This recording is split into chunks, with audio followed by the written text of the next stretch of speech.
L'aveu, Summer Storm, un film américain de 1944 de Douglas Sirk, d'après un roman, drame de chasse d'Anton Tchekhov, avec dans la distribution George Sanders, Linda Darnell, Anna Lee, Edward Ewert Horton, Hugo Haas et Zig Ruman. Le sujet. En Russie en 1912, un juge, interprété par George Sanders, rencontre Linda Darnell, une troublante paysanne qui a épousé le vieux mais riche métayer Hugo Haas.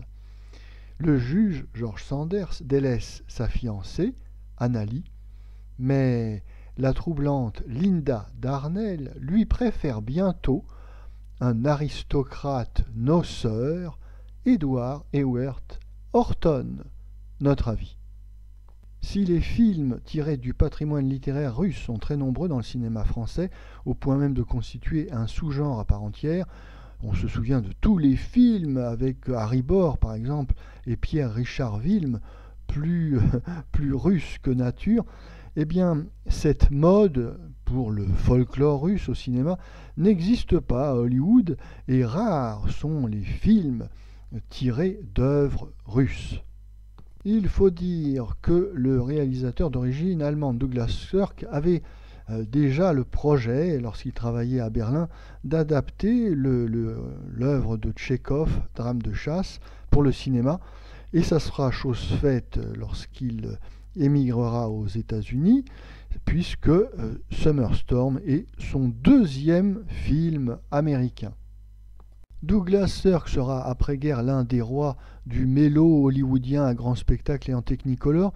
Et ici déjà, eh bien, on sent ses prédispositions pour le mélo parce que le film hésite un petit peu entre le mélo et le film qui fait peur, le thriller comme on dit. Oui, parce qu'il s'agit quand même d'un drame. Tous les personnages sont assez antipathiques, il faut bien dire. C'est un film un peu sombre, qui bénéficie d'ailleurs au passage d'une très bonne photographie. C'est un film très bien photographié. Et au crédit de Douglas Sirk, il faut noter qu'il a quand même modifié le roman de Tchekhov pour faire asseoir l'intrigue, si l'on peut dire, avant et après la révolution bolchevique.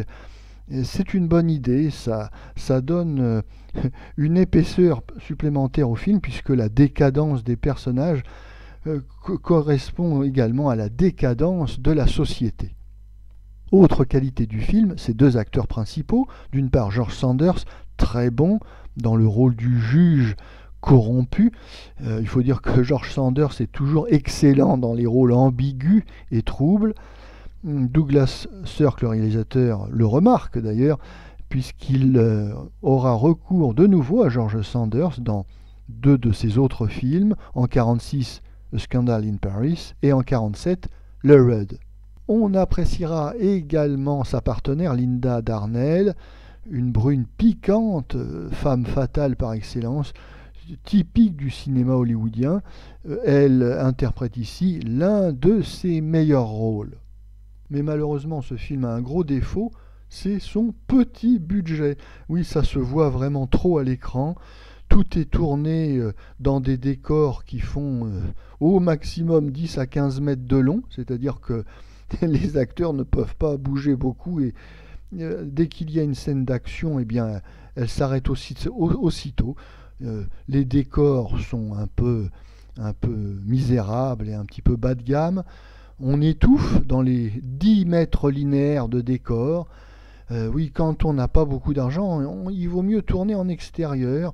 Les grands espaces, c'est gratuit, on peut s'aérer un petit peu.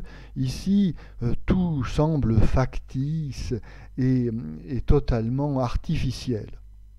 De plus, le décor typiquement américain fait fort peu russe, malgré les efforts pour essayer de rajouter un peu de folklore. Tout ça n'est pas très sérieux et ça ne crée pas une ambiance propice aux rêves slaves, et cela d'autant plus que les acteurs parlent tous avec des accents différents. on a du mal à croire réellement à toute cette aventure russe.